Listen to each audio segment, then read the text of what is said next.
Welcome to Voices of the Underground, hosted by Young Ty and Robert Go.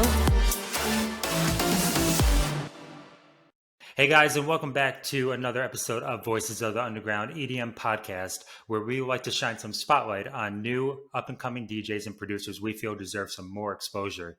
Like always, I am your host, Young Ty, and here in the studio with me, as always, is my co-host, Robert Go. Rob, how's it going, buddy? Cheers, man. It's going good. I'm glad that we can do this again. I'm excited for another episode. Yeah, I'm pretty stoked myself because, we got a lot of good responses off the first episode and just keep this going. Today in the studio, we have a special guest. You have seen him all over New York City, probably. And he has tracks on Intensity Recordings, Legion, and Blasting. And he has Guy on Air Saturdays at 6 p.m. Everybody, please welcome to the Voices of the Underground podcast, DJ Guy. How's it going, buddy?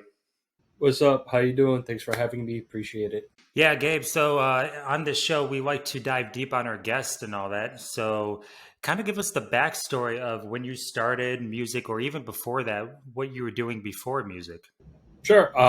So music in general, I've been listening since I was 5, but EDM specifically, I've been listening since 2013. My first ever show was Electric Zoo 2013, just because I was in a bad state, and my boss knew I was in a bad state, so he said, "Yo, Gabe, we have to do this role." So I used to participate in the New York City Police Department Explorers program. So it's just like, if you want to, it's like a program if you want to be a cop, like when you grow up, so you get to see like how they are. It's like a paramilitary program. So my boss said, "Hey, we need to do this role, and we have to go to this festival. It's called Electric Zoo, and it's held on Randall's Island." All right, sure, free music, and you get backstage everywhere. So it's pretty fun. And like I said, I was in a pretty bad stage, so this was something new to me. I'd never been to a concert before, and I really enjoyed it. I had like the time of my life, and it was like the best thing ever. Like for once, I was like really happy. Like, I was happy to see people. I was dancing with strangers. They were like giving food out and all that stuff. It was like really fun. It was like it was a nice weight off my shoulders. Well, were you depressed back then? Yeah, I was I was pretty depressed. Like, I wanted to kill myself. Like, I cutted. I had to go to therapy a couple times, but that shit didn't work. So when my boss took me to this festival, I was really grateful of him that he took me to that festival, just because like I became happy again. Like, I found happiness in my life. And the first DJ that I saw was Hardwell. So yeah. Oh, okay. So that's kind of like your connection from the EDM world into your personal life. So yeah, because mental health has always been, a touchy situation. And fortunately, as I'm wearing an Avicii shirt here, fortunately it has come to the forefront of the discussions, right? And that's kind of why I like being able to do this podcast, because I imagine there's a lot of folks that are in your same boat that you were in, back, how many years ago, Gabe, was this going back? It's 2021 right now, 2013. So like 8-9 years. Okay, so you'd say then EDM has had a major impact, not only in your life, but obviously your mental health. Yeah, 100%. Like, one, it changed my life. For mental health, it became for me much better. Like, I became much more happier. Like, if I'm having a bad day, I would just like throw maybe a Hardwell set, and after I just start smiling and I play video games, or now I just produce music for a bit. I just like get away for a bit, listen to a set that I really enjoy, and just like get like better, like try to get better, like try to be happy again. Yeah, so it's something that you kind of have a direct correlation with. So from that show, right, and from that festival, when did you know that you were then going to start getting into this as something you were going to do for a living, and create a brand and everything else around that? So I guess 3 years later, because like from like 2013 to 2016, I just went to like shows. Like, I went to the clubs, different festivals, wherever. I would just like go as a fan. Then out of nowhere, like I saw Hardwell at EDC New York, and I was just like, what the hell is he doing? He was like back spinning, doing live mashups, getting like being an MC. He's a great MC, and after that, seeing like everybody jump, going towards his vibe, and I'm like, huh, what the hell is he doing? I want to do this shit.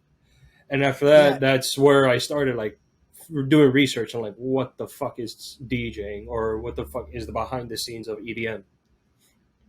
Yeah, Hardwell's great at doing that. Yeah, yeah, definitely. And it's interesting because on an earlier podcast we had talked to Chaotix about the impact a local DJ had on his career as far as exposing him to big room. You got to see the absolute best of the best basically first time out. It's your first experience. So I imagine, like I said, that's had a resounding effect. So you started, now you obviously you DJ and you produce now, but you started on the DJing side first. Yep. Correct? I started at the DJing side, and I would never trade that in. How did you, like, did you take lessons? Like, how did you get acclimated? How did you become, I guess, the DJ that you are today? Everything is self-taught. Like usually the thing is like, oh, you do some research, you watch a YouTube video, see what's the best controller, see a couple of tutorials. No, everything was self-taught. Like I went to this place called Guitar Center in New York, and they had CDJs. So what that every day for like, I don't know, like 3 years, I would go to Guitar Center 3, 4, 5 times a week and just practice on CDJs like nonstop, like 3, 4 fucking hours, just like practicing by ear. Like, oh, this sounds good. This does not sound good. I didn't know anything. Like I used to play the piano when I was 5 because I'm Asian. So whatever. You're genetically disposed to learn that at an early age. Yeah, like karate, piano, an instrument, whatever the fuck. So yeah, so I learned how to play piano. So I have some music theory, and my ear is like somewhat trained, not to the point where I can literally be blindfolded and I'm like, that's A minor or that's fucking B flat or some shit like that. But I have like the sense of idea like what sounds good. So I use my ear for that, but it's just like every time I DJ, I feel like I can get better. So I started watching tutorials on YouTube, and I used to watch my Sifu, Laid Back Luke. So he would like see different transitions, BPM changes, backspins, all this stuff. So I learned from there. Like I just watched Laid Back Luke, and after the next day, I would go to Guitar Center and just practice that same thing over and over and over again until it got embedded in my head. Using the resources you have available, because I know a lot of guys who watch this that are starting out, they might be a little on the younger side. They might not have the financial resources. In your case, it sounds like you use YouTube, which is completely free. And from the physical standpoint, you were using CDJs. So you really kind of found a way to maximize your training with a very minimal amount of money starting off. Right. Because like back then I was in college. I didn't know if I wanted to do this shit live, but like for a while, but apparently I did. So yeah. I would just like go to Guitar Center. I was broke. I was just like, I didn't have enough money to buy like a controller. So might as well use the professional, what the professionals use. Yeah, absolutely. Now, on the DJing side and all that too, you've been a big fan of going to ADE. And I know there's a story about you and Outrage at ADE, if you want to elaborate on that. So, yeah, all right. So, in 2019, I went to ADE with my buddy Mike. He's like my manager in a way. So, he goes around with me everywhere. We went to see Outrage. It was part of the Revealed pop-up shop. And then after that, we went to see Outrage because we loved his music on like Radar and like back then Loca. Now, like his USB didn't work. He had like 2 USBs and they both didn't work. So we were like, oh shit, wow, is there anything we can do? Then after that, Mike went to Orsi, like, yo man, he's a DJ. And is it possible that he can go back to back? We looked at each other and we're like, yeah, we can. And after I plugged in my USB, worked on the left side. And after I linked it to the other side, worked. And we're like, we high-fived each other. Then after the rest is history. Orsi said, we'll be looking at you. We'll be judging you the whole time. And after that, for like 45 minutes to like 50 minutes for an hour, it was like nonstop bangers, like anything Retrograde, like Don't Stop the Madness, Live the Night, like a lot of known music. So it was just like fun DJing. Then after that, Orsi came up to me specifically. He was like, yo, you're a good DJ. I appreciate that. Like, thank you for everything. And after that, he said, "Do you produce music?" He was like, "Oh no, I don't, because I never got around to." Then after that, Mike and one of the guys from Outrage literally tapped me on the back and said, "Yo, man, you should start producing music." I was like, "Yeah, I'll get to it eventually." Okay, so that kind of led you into the producer side of it. Going back to ADE for a moment, walk us through what that's like. I think we have a lot of folks who listen who want to go, or maybe don't quite understand the importance of the networking side of it during this event. So, kind of take us through what ADE looks like and what we can expect. Yeah, sure. AD is like, depending how you feel and like your budget, is like either a week long thing or like a weekend long thing. Because for me, it happens every year on my birthday, or like around my birthday. So that's my birthday present to myself. So it's just like it starts on a Tuesday and all the way to like Sunday, or for some people from Friday to Sunday, like a weekend thing. So it's just like, sure, it's like every label's party. Like you go to a party, like that's at the nighttime, but in the like afternoon and the morning is like all press conferences. It's like major DJs like Kashmir, Armin, Hardwell, to throw some names. They do like a session where they teach you how they got to where they are, or they got what their backstory, like how you're finding out right now.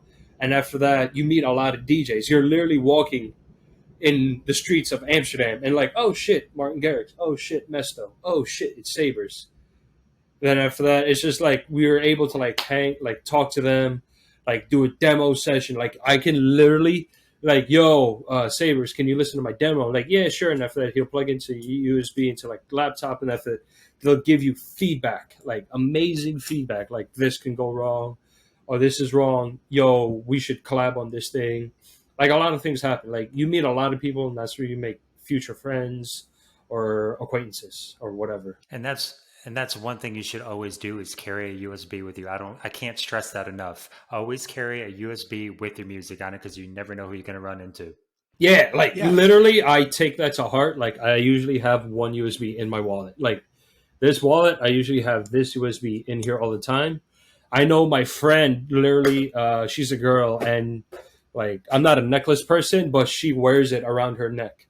Like you know how people Okay. vape, like they do the vaping thing. She literally has her USB. She literally has her USB. So every time she goes, like, oh, you're a DJ. Like she goes like, that's it. Like Yeah. she takes it off I her neck remember and you that. telling me that story. And because you've had situations much like ADE where you've had to you've been able to DJ on an impromptu event because someone's stuff wasn't working, right? I Right. remember you telling me these stories. Yeah, that's why I always like my friend. I remember like that's the funny thing is ADE. I was not gonna bring my USB, but Mike said, "Yo," he was like, "Yo, you bring your USB?" I'm like, "Nah, bring it." And I'm like, "Okay." And after that, apparently, like what, 30 minutes later, I fucking used it. Yeah, I think you got to have a bunch of those things always readily available for you. But getting back to the ADE part about it, we talked about like networking, getting into groups in previous podcasts. I think it's so important for guys to understand, even though a lot of these songs are made in our bedrooms or studios, whatever, it's you can never replace the importance of a face-to-face meetings. I think that direct connection, networking, these types of events are so critical, and it's easy to get isolated in these rooms. But at the end of the day, people, I said it before, they want to do business whom they like, whom they trust, and when they have that relationship, it makes your demo a lot more accessible to get to the front of the line when people know who you are. Right, because like some people I know just have like a logo as their profile Mm-hmm. picture. Like sometimes you want to see a face because like, oh, DJ Guy, huh? Like what does he look like? Yeah.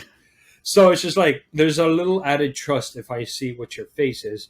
And after, yeah, networking is so much easier. Like I can literally listen to your demo during ADE. I'm like, yo, is this song finished yet? Like, no, I don't have the drop. And I was like, yo, you want to collab on this? Like, we can literally get a studio, like in Amsterdam, said, and do a fucking studio session. And if we can finish that song, and if we can both like put both our touches in it, and it was like, that's fucking dope. Like, I can literally see your demo, and I've had a completed demo in that same area. Yeah, I'm an old school guy. You know, I know we live in a digital world, but that face to face thing, because that's how I remember. For me personally, that's how I remember. You know, if I get an email from person X, I may or may not remember that person. But if I have drinks with that person, if I have direct interactions with them, and I think that's why AD is so critical for up and coming guys, because mainstream A-listers are completely accessible. You know, we've talked about previous podcasts as well about how these guys are just normal artists. They're normal people, so you can have those opportunities to interact with them without having to be a fanboy. Nobody wants to do business with that type of person. Right. But when you come in with a business mentality, now it's unfortunate with ADE, because are you going this year? Because I think it's a scaled down venue this year, right? Because of COVID. I usually go every year, but not this year just because of COVID. Like they accepted it way too late, like at the end of September, and I usually get my tickets by like August already for ADE, because I think the prices are skyrocketed right now because of ADE, and I'm like, you know what? Not this year. Like I wanted to go, like, even though usually I go with myself alone or with Mike, it's just like different now. It's just like it's only like a couple hours, not even a lot, and then everything's like distance, and I'm like, it's not the same. Yeah, and at first they had it canceled, about a few weeks ago, and now, like Wow. you guys said, it's much smaller venues, and they're trying to do a little thing for ADE, so it's unfortunate. Nice, nice. Now, have you been, speaking of networking events, have you been out to Miami Music Week? Have you been able to almost compare the two? Because we've talked about it before, the differences. So kind of share with us what do you think is the difference between both events? Okay, so in my opinion, Miami Music Week starts the festival season and AD ends the festival season. So I've been to both, and I've been to both in different countries. So for Ultra in Miami, it's different just because you have that feeling from like the snow, the cold, and everything, and now it's the warmth of like, all right, it's a fresh year, it's a fresh start, new DJs, new music, new trends are coming along. Like, sure, there's the same thing as conferences like in ADE, but that's different. Most of it's like talking conferences, like more like business side, like marketing yourself, like what happens in the back of the music festival, labels. While ADE is just like more producer friendly.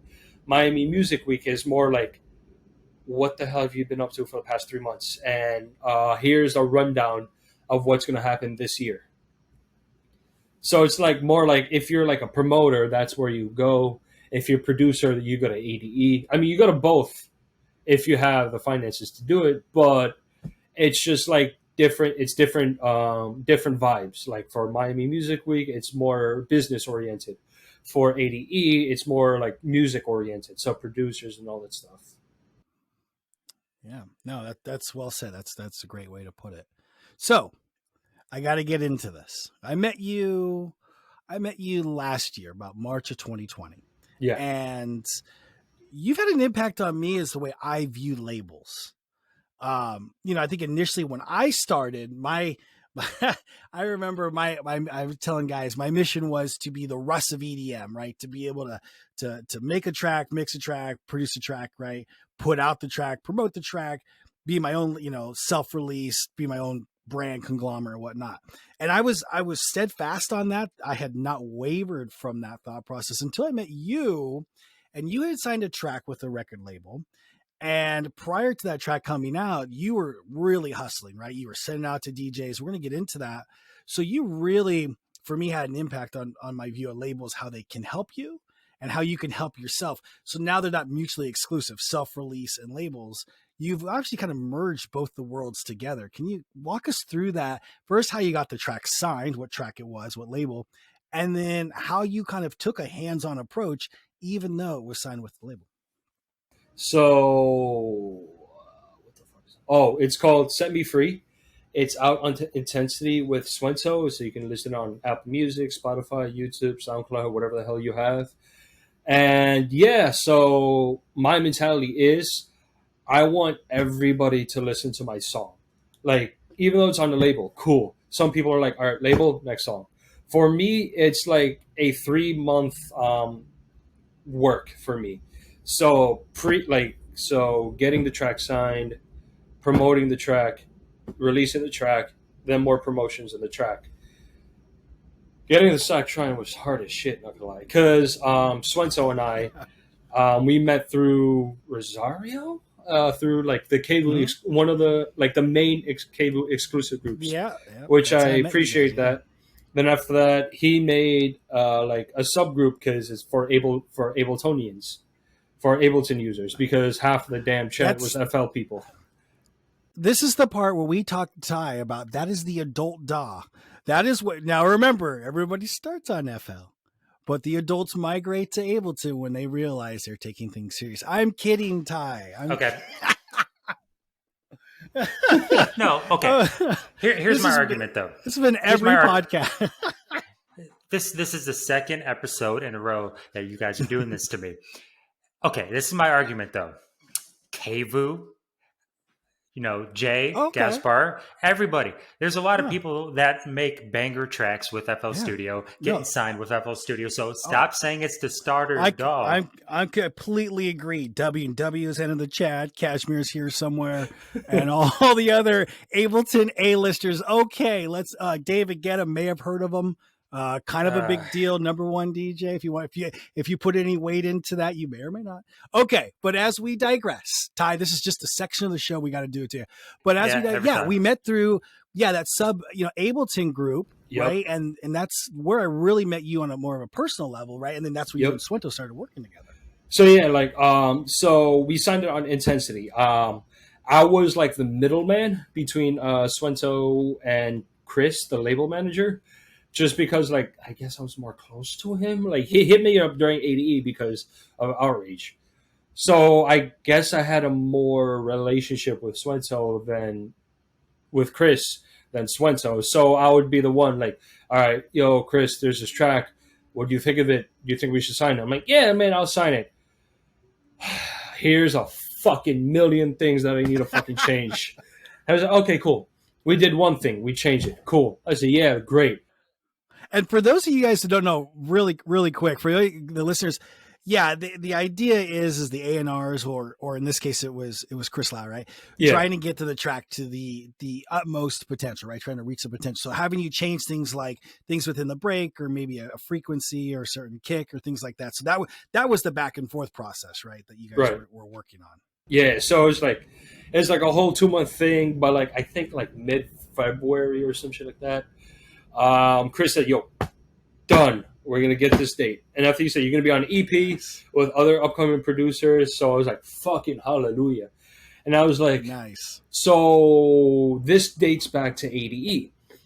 Sabers had an off day after Rave Culture. They went on Instagram like, yo, if you guys want to meet us with other producers, meet it here. So I was like, you know what? Fucking love you guys. We'll meet them. Yeah. So it was Sabers, Jackson Vega. At first, it was both Sabers and Jackson Vega. We met up at this restaurant, and it was just like me and a couple of other producers, just like having a beer, like eating, like having dinner, pretty much, like having a good time. Then after that, they did like a little quick demo session. So I showed Marvin, my friends, actually your last week guys, Chaotix, because I'm best friends with Chaotix since we've known each other since 2017. And he released a song called Galactica. And I was hitting up Adam. He was like, yo, I'm with Sabers right now. And he said, yo, I see that. I said, yo, can you show him Galactica? And I was like, yo, here's my best friend's. Oh, it's Chaotix. I'm like, yeah, he's my friend. And after that, boom, they listened to the track, and they gave detailed feedback. And I thought I met VTRX there. Who else did I meet? I met a couple of producers that you know. So it was like fucking awesome. Then after that, Sabers, Mike, TBR, and a couple other of us went to a bar like down the street, and we had more drinks. So Kevu pulled up, Giftback pulled up, Names pulled up, A&G pulled up. Who else? Wolfpack pulled up. And after that, we were just all drinking, having a good time, and all that stuff. And I thought we kept in touch after that. So Sabers hit up like one of the Discord saying like, yo, I'm doing this stream for Rave Culture. Do you have some songs that we can send? I said, yo, man, here. So I sent out Set Me Free. And after that, Set Me Free got signed. It was dope. It was awesome. Then out of nowhere, they did the Sabres live stream with Rave Culture and 1001, and after Set Me Free was what the fuck is it called, teaser track for that track. So I was like fucking hype. I was like, you know what? Let me send it out to more. So I sent it to Rosario. I sent it to Jackson Vega, Sabres, of course, WW, this radio show, this place, this DJ, and then I don't know where Sabres played it live in Japan. Rosario played it in his mix. Rave Culture, where else? Stefan Boers played it. I played it. Another lot of DJs played it, and I think a couple of like well-known radio shows played it. So I kept going on. After that, when I felt that it was done, I quit Set Me Free and I moved on to the next track. Yeah, because you got to do the work, and also the label's got to do the work to kind of push it out there, give it that double promotion. Right. Yeah, I think it's mutually beneficial because we've known guys who like, okay, they make a track, they put it in the label's hand, and that's it. And I tell guys like, hey, don't put your art and leave it in somebody else's destiny, right? Like you should be able to control it. So even though they own the masters or whatever the case is, like you said, you took the approach, you sent it to Sabres, right? And then it's nice too because Intensity does a really good job of pushing their artists. They also sent it to Maurice West, who downloaded the track. I don't think he played it, but like those are the types of like, how do I say this? It's mutually beneficial where they're both, bombarding DJs with this track, and it got huge support, huge streams. And like I said, for all the tracks in Rave Culture, all the tracks Sabres could have played for that live stream, as far as the teaser, intro track, they played yours from Intensity. So I think it kind of shows if you develop the relationships, right? Because this really goes back to that, putting yourself in a position to meet these guys. Now you have that more of a casual, hey buddy, what's up? I got a track you might want to check out because you have that friendly. So I think a lot of little steps right there added up to something very big for you, right? Into that process of getting that support. And going back to your point of like merging label releases with the self-release, it's like I don't feel comfortable like saying, yo, Intensity here and I'm done. I don't feel comfortable just because it's my baby. So I should take that extra step for my baby. So like there's so many websites available to you, Submit Hub, SoundCloud, Hype Edit, and all that stuff, where you can promote your track, get into more playlists. Why leave it to the label where even though the label will help you get onto like certain playlists, why can I not get to more playlists? Like I'm greedy, but at the same time, it's just like I'm trying to like further myself. You said something that really resonated with me. It was like a couple weeks ago when we were talking about this idea. You said you don't necessarily count streams, you count support. Okay, so for me, like I'm a DJ. So I'm a DJ first, then a producer. Streams are cool.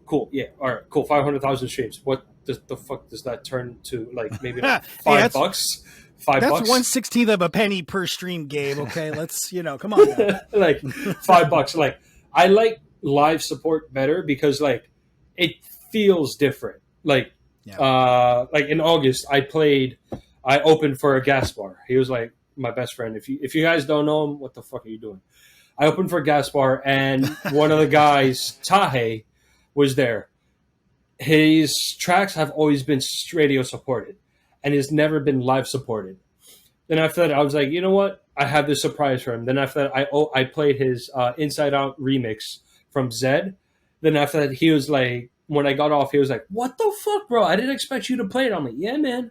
Like, how does it feel? I'm like, yo, it feels different. Like imagine WW playing your track. That feels different than WW playing your track on the radio. I'm like, cool, radio, you're happy like 5 seconds.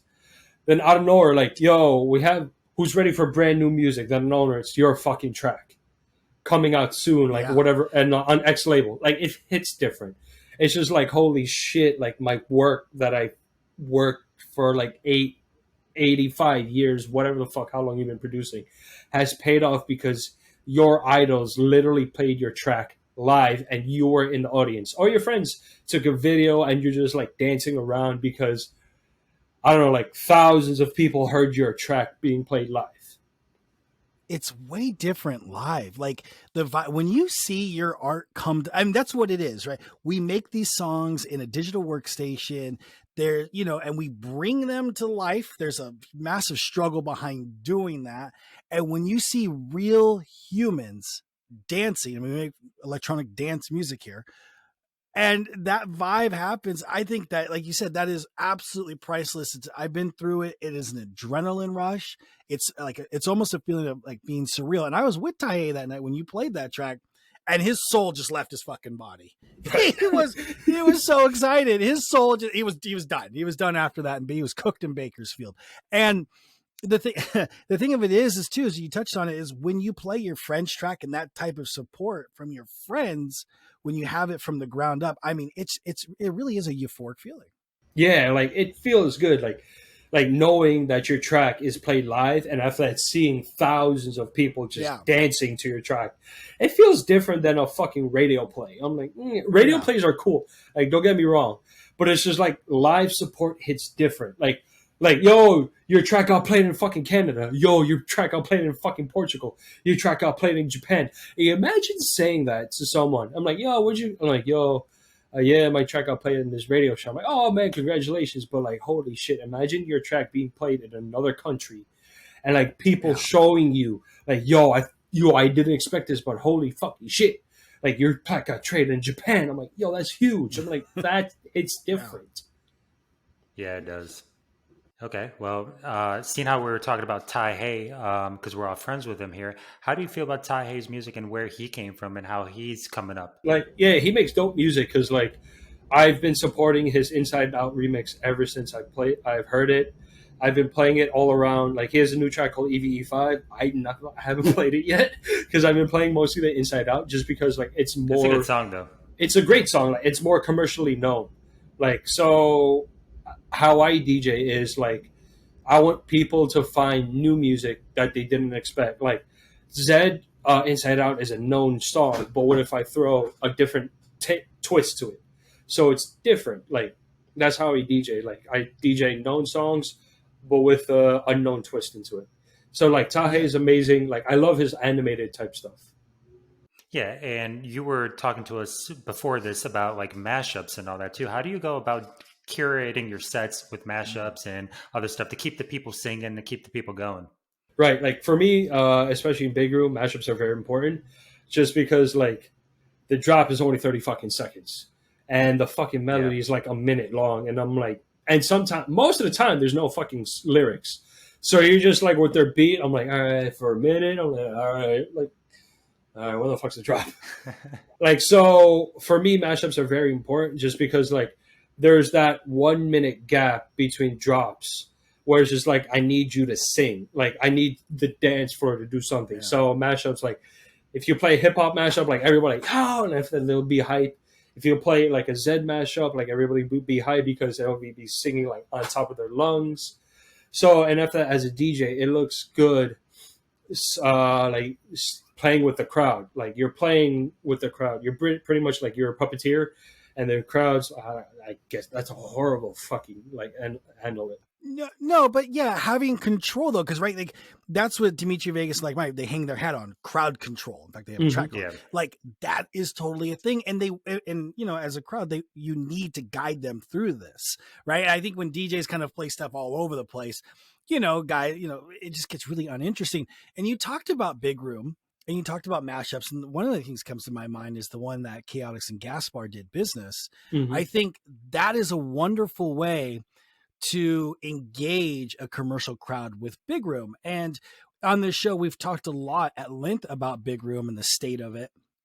But I think these are creative ways that we can get, especially here in America, people more involved, more big room to the forefront, more support for the genre, because obviously here it doesn't have quite that penetration. So I guess my question to you, Gabe, is you play in a lot of big clubs in New York City. All right, we'll talk about that in a bit. Where's the big room scene there? And how do you think we can kind of get it pushed forward again? I can't compare it just because New York is different. Like I can like one weekend, like this weekend, I'm headlining a show at Mission on the 8th. The same day, Andrew Rayel is headlining Marquee. At the same day, like Lost Frequency, I know, oh fuck, I forgot who the hell is playing at Lavo. Like there's so many DJs with like different genres. Like I'm gonna play pure big room at my show. Andrew Rayel is gonna play big room with trance, and if another DJ at this show will play D&B. At this show, there'll be no, Carl Cox is playing this weekend as well. So like New York is different because like if I love big room, I'll go to this club. If I love trance, I'll go to this club. If I like house music, I'll go to this club. If I like It's deep very house, diverse. yeah, it's so diverse. Like in New York, there's different places for different people. Like every genre you can think of, it's happening in New York. Okay, but at least you guys get that. Where in the part where I'm from, or maybe Same some here. other folks are from, finding big room is like a winning lottery ticket. Like it does not seem to be as prevalent. So how do we get it back? Right? I mean, it's how do we get it forward? Is it the style of big room that's currently being made that is the problem? And I've been on record talking about that. Does it need to kind of go back to 2013 sounds that people like and rage to? Or is it just this? It's just not in the cycle. It's just not in the cards right now, but it will. What do you think? In my opinion, it's not in the cycle. Like big room will never die, just because for me, big room is, and COVID's not helping. It's a festival and club type of genre. Like I can't listen to big room on the fucking radio. It's just like I can't rage. I'm just gonna be like, yo, like, and I'm like, you're gonna get into an accident or some shit. And after that, yeah, I like big room is festival oriented. So, and also the problem is labels as well, because like labels aren't putting big room out. Like they're okay. So let me back that up. Labels are only putting big room that is known by like bigger artists. Like some labels are giving out are like some more are in favorable of more genres than the other. We have Rave Culture and we have Maximize. They're doing a great job of forefronting big room. Revealed, on the other hand, is like there's big room, but it's big room from like the known DJs. Like Gaspar just got on, and I'm fucking proud of him. But like that's a small step. Like Reveal needs to like put big room to the point where it used to be. Like I can't keep hearing Kevu, Sabres, Jackson Vega, Rios, and Blaster Jacks all the time. I need new people. Like Gaspar was good. I need names again. Outrage, maybe like I don't fucking know. Like another person. Kiro was on there too. Yeah, Let's get controversial. Let's get a little controversial. So you say that we need, it's kind of like baseball, right? When the stars retire, you get your next players from the minor leagues, right? And they get called up. The minor leagues of big room, I think leaves a little bit to be desired if I want to go on the PC route of things. I think that's why we're not seeing so much underground come to the main labels. Are these guys making big room that translates to the general public? Like if you want to get on Hardwell's label, and we're seeing big room made maybe on some of the underground labels, I don't know that they quite translate as well. Yeah, because like big room in the underground scene is booming. Big room in the mainstream scene is not booming. Just because like I guess it's the sounds that they're making. This is just my opinion. You can argue me what the hell you want. I don't give a shit. Yeah, no, it's good. Like mainstream big room is danceability. Like some of the big room that we hear from the underground scene is just like hard hitting. Like sure, like there's some clubs that'll want you to play that, but like most of the time, like most of the people that go are literally like, yo, I'm there to get fucking drunk. And like 90% doesn't know what the fuck are you playing.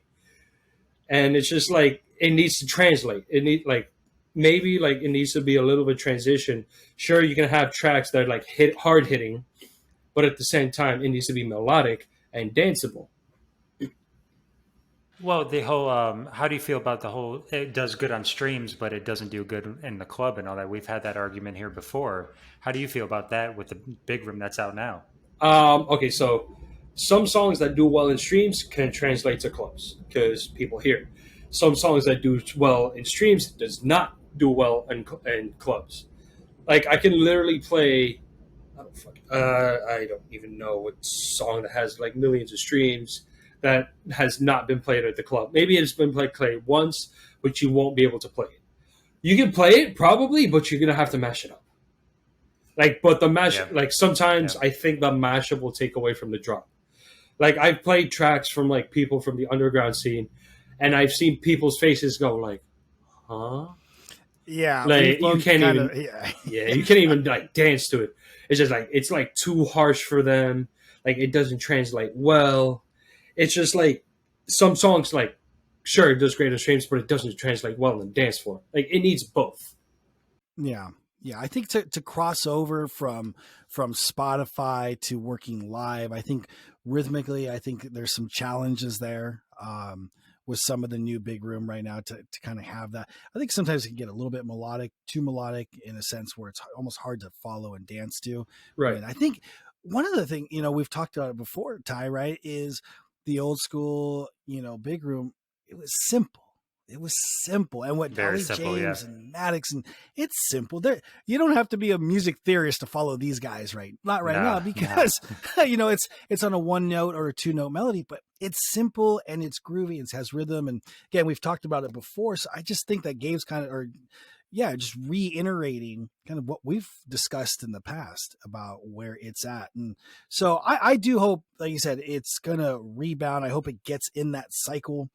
And I hope, like I said, some of the younger guys coming up can really put something together to get it here in the States. So question, as I transition, Ty, I'm going to throw this to you. As I transition to this, what are you playing on your radio show that is, cause you host your radio show like a real mix. So what are you playing on your radio show, and what are you kind of seeing right now? It's just something like that catches my ear. Like I've been listening to a lot of house music, techno music, big room, obviously, and all that. I try to keep it, and we discussed this before, I try to keep it like the flow going. I try to build up the anticipation, the hype and all that throughout the mix. So when you get to the end of it, it's like hard style and up tempo and something you would see like in a club and all that. But when it comes to people wise, there's a new track out by Stefan Bors that I've been playing off of Intensity. And a lot of people like those guys. So who are you listening to right now, Rob and Gabe? Well, yeah, Gabe, I'll throw it to you first on that. A lot. So 3 days ago, my friend showed me this guy. He's a hardstyle producer named Alizan, and he showed me this. Actually, let me pull it up from my record box because I'm actually going to play Friday because I literally fell in love with the fucking track that I want to play live. So he made this track from Demon Slayer, Gurenge, and I'm going to fucking dance. And it's a hardstyle track, and it's animated. And I'm like, I don't care what anybody else is what thinks. I'm going to play it because I love it. There's another producer. He's an old producer. He's actually a Korean producer. His name is called KDH. And he produces and he remixed this K-pop track that I really loved back in the day. And it gave like a new 2021 twist into it. And I'm like, I'm going to play it also on Friday. Other people are Jericho. I've always been playing my mashup that I created with Waiting. Who else? Who the fuck am I going to play? Which is a good mashup. Yeah. If you haven't heard it, I'll link it in the bio, whatever. Manch, Corey's. Who else? Like a couple other people, like a couple Outrage, Stefan Bors, Machado, like a couple other people. Yeah, I think for me, I mean, we've kind of discussed some artists before, but something new. Like I still like Crexton. I still really vibe with his stuff. It's very bouncy. It's more on the bass side of things, but it uses a lot of like urban elements, which is what I like. I think another really talented guy. I think he's been away for a little bit, but Cannon. I think Cannon's got a lot of talent. That he has a recent release that I liked quite a bit. I think, so I think those guys right there are some of the guys that are kind of coming to the forefront, in addition to some of the, the up tempo hardstyle guys that I've been listening to as well. So we touched on like up and comers that we all feel, deserves. You got the train in the what background. The fuck? I feel like Disneyland. I'm at Disneyland right now, coming through with Yeah. that, with the old chuggers. Let me try that again. All right. So we talked about up and comers and all that we all feel deserve, more exposure and stuff. But let's go back to when we were talking about you DJing. How do you DJ and pick songs that you want to put into your sets? So I've actually counted it in I have a notebook where I keep track of all my accolades and all this stuff, and I actually keep track of how many shows that I played. And with this show coming out this Friday, I would have played 17 shows this year alone, after COVID. So that's actually pretty huge to play that many shows for starting out, actually into the New York scene. I've been playing since March, so it's pretty fucking dope. So yeah, I played enough shows where I can tell what's to do well in the crowd, and I have this select few songs where I literally play over and over and over again because it works so well. Every time I play, the crowd reaction is just holy shit, why, or oh my god, wow, I didn't expect him to play it.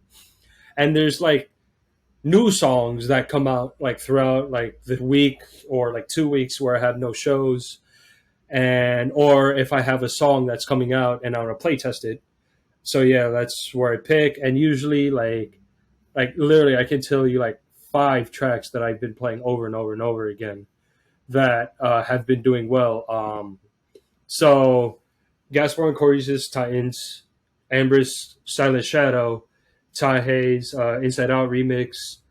I have played my collab with Manch, which is coming out next week, which is coming out soon on Intensity. I have played over and over again a Nicky Romero mashup where it's Lift Clarity. I've played Shenron with Medusa, and I've played a couple other tracks where I've played over and over again just because it done so well in clubs. I usually have a set list of songs that I want to play. I'll play basically the first 3 tracks are done. I'll always play those first 3 tracks, which is my intro, the next song, and the next song, because those 3 tracks are nonstop energy. I play my intro, and after that I play the first drop, then I transition to the next song, then I play another first drop, then I transition to the next song. I want to keep the energy constant. But for me, what I've learned from Laidback Luke watching his videos is have a set list, but don't rely on the set list. Because if you have a set list and you're just and one song from the set list doesn't do well, then you'll freeze. Yeah, nowhere to go. Yeah. Yeah. So always look at the crowd. Every time I play this song, I look at the crowd for a bit, 2-3 seconds, and I'm I see they're vibing. Then I play a song similar to that song. Then after that, if it's in my playlist, I'll play it. If it's not in my playlist, I already know what song's next because I know my USB from back and forth, even though it's 4,000 songs. What else? I do a lot of crowd interaction. I show more energy than the crowd usually, but if I see I'm dancing the most, then I'll literally backspin if I play a vocal song, a mashup of something known, because I brought the crowd back up with me. Because if I play an unknown big room track and nobody's vibing to it, I'm oh fuck. I try not to freeze, so I just transition as fast as I can to a well-known song. So it's usually a vocal with a known big room track. So it's just I usually play with the crowd and I see what they're feeling, what they're not feeling. Yeah, and I think this is a great conversation because a lot of producers, they're really struggling, or perhaps they don't understand the importance of getting into a live show. There's only so much you can do behind the computer, right? I mean, Right. that's just a fact. In this business, to make a living, live shows are obviously where it's going to be at. So yeah, what are some of the advice you would have for these producers who are trying to go from the bedroom to the club and ultimately to a festival? Right. So the first thing is have music out. I mean, if you're watching this, if you produce music or you're starting out, start producing music. Don't take my route. I would never advise to take my route because sometimes you're not. Yeah, you never take my route because so how I got into the club, I was never into the club scene when I started. From end of 2017 to the end of 2018. For 1 year straight, I just went to a club every weekend, Thursday, Friday, Saturday. Or if I went flying out, Wednesday, Thursday, Friday, Saturday, Sunday. And I would spend money. Like every freaking month, I would not be in New York. I would be in New York for like 2 weeks, then I'm out of the city. Then I'm out of the city again. So from February, no, it started in Ultra. Oh no, actually, sorry, it started in actually February. Sorry. So February was Beyond Wonderland. Then it went to another festival. I forgot where. Then Ultra. April was Atlantic City, like 3-4 times, like twice throughout the month. May was, I forgot, not EDC, but EDC week. June was something else. No, June was ASOT. July was something else. August. So a lot of what you're doing has been seeing people play live. Yeah. Right? I mean, that sounds like that's like the money you're saving over at Guitar Center with lessons, you're investing in live shows. But is that not then one of the best ways to learn? Because I've seen you DJ live and I've seen your interactions. I've seen your mic game grow. I've seen this. Is that not kind of where you, by watching old sets or even sets in person, that could really benefit a producer trying to kind of get to that breakthrough, that club level? Yes, but not do it to the extreme where I literally partied like 52 fucking weeks in the whole damn year. Every weekend I was fucking partying. And I'll be like, sometimes I'll be like fucking exhausted, but I was like, you know what? I love this shit. I love seeing my DJ's favorite play. I would say yes. You have YouTube. You literally have fucking YouTube where you can watch an old set, see how they DJ, see how they crowd react. And I would say maybe like twice a month, go to a club, see how the opening DJ plays, see how the supporting act DJ plays, see how the headline plays, see how the closing act plays. I would suggest not to be me and be an extremist and be at a fucking club 4 times out of the whole damn week. You'll get tired. You'll be broke. I think you talked about knowing your music. I think it's so incredibly important. I think with a lot of guys, they make a certain genre and then that's all they will play. And I really feel like it limits them. Even like you talk about the best DJs in the world. You're talking A-list of the A-list, Hardwell, David Guetta. Absolutely. I mean, he started in a techno club, right? Yep. And even though that, he obviously has his techno house alias, but just because you make a certain genre, you've got to know other genres of music. Because to get your foot in the club, you've got to be able to play deep house, which is what I know you to play. You've got to be able to play like opener type music. And you touched on that because I know we all want to play the hits, the big room bangers. We all want to be on the stage. But the process of Hardwell, he used to play hip hop. Hardwell used to spin hip hop when he started. And, obviously Martin Garrix started when he was 10 years old working kids parties. But these guys didn't just make a hit and then go main stage and then everyone's buying tickets to their show. I think you have to be versatile in this business because you play trance, you play tech house. I think you've played deep house and all of these things because certain rules, call for certain music. I think just knowing your music is such an underrated quality. Yeah. So since I started playing in March and I did not play big room shows at all. From March to like July, all I did was playing deep house and like tech house. So from like March, April, May, June, July, for like 5 months, I did not play any big room shows at all. Like I played all deep house shows, tech house shows. So I learned how to DJ that just because like every time I went to a club, I remember the opener did not start with big room unless you're like in a higher BPM genre, like psytrance or hardstyle, then that's completely different. But majority of the times you'll be playing like deep house, tech house, like very chill music. So I was just like, you know what? Let me suck it up and like play some deep house shows, some tech house shows. And after that, I'll definitely work my way up. After July, all I kept playing was big room shows, like big room trance shows, because like my August show, the one in K-Town in New York, was actually my first headlining big room show. And it literally popped off. After that, I got booked for another show, another big room show, another big room show. Then I played with Gaspar. Then I played with this guy. Then I opened for Kuromi. Then I'm playing for Modern Machines. Then I'm going to play with Bassjackers. Like anybody that you can name, I was just playing straight up big room because I was getting hired for big room shows. Yeah. So like for 5 months, I learned 3 new genres so I can be versatile. So I learned deep house, tech house, minimal house. So I can be an opener and just like be versatile. Well, the more you can do, the more you can play. And that's what I would tell guys. Listen to this. And Ty, you've DJed thousands of events, right?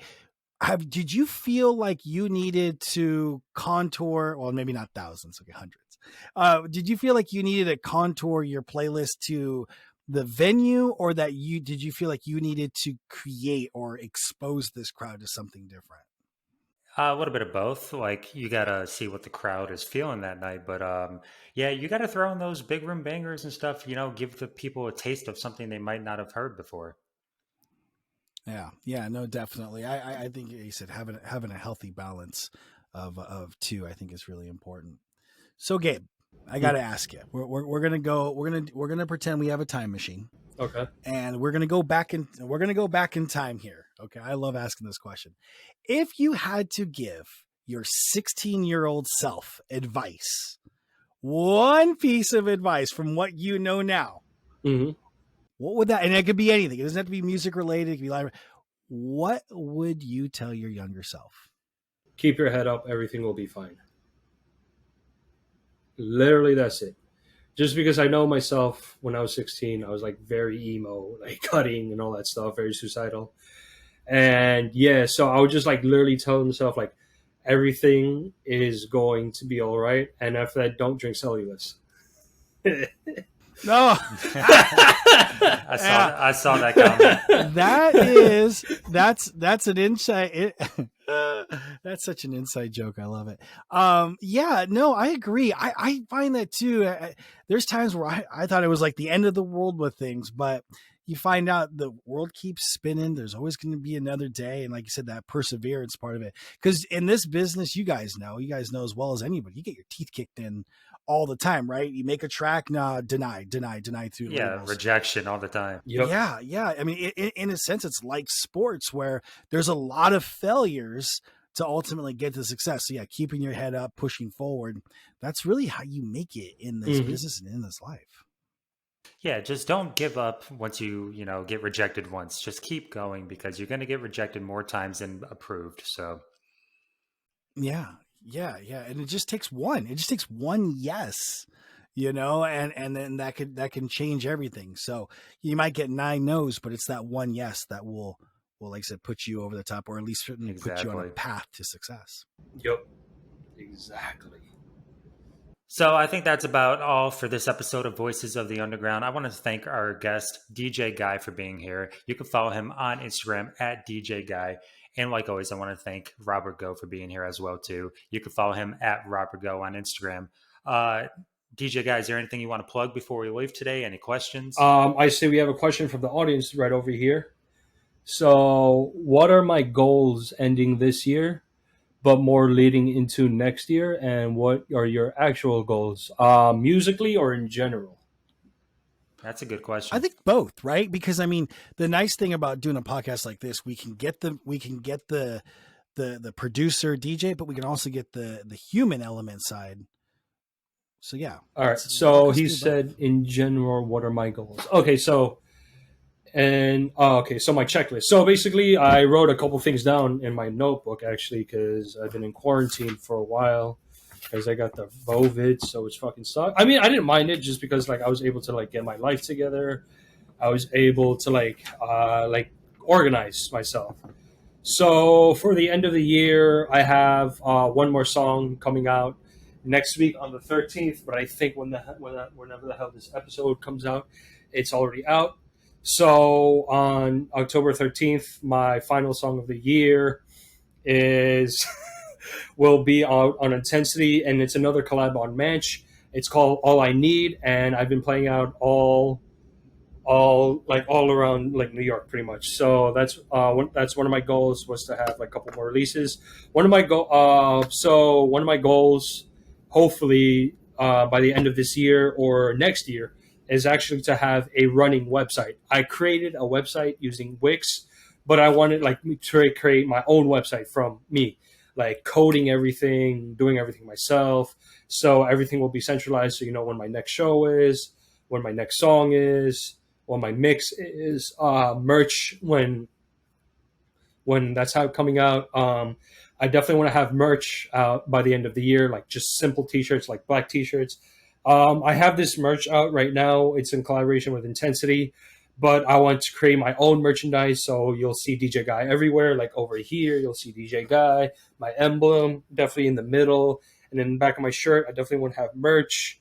I definitely want to release more music out with you guys. I have someone coming up with you, Young Ty. I have one with DJ Crime, who releases like 1 million songs a day. I definitely want to have a collab with Gaspar. I have a collab with who else? I want to definitely get on a major label. So like definitely for next year, I want to get on Revealed. That's been my main goal ever since I started producing. I definitely want to be on an opening DJ for Revealed. Like I was supposed to pre-COVID, but COVID. Like I definitely want to do that again.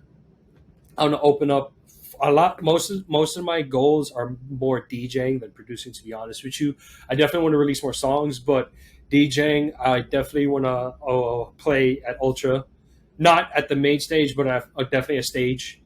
I definitely want to play Tomorrowland. I want to definitely play at AIDA again. I don't give a shit where.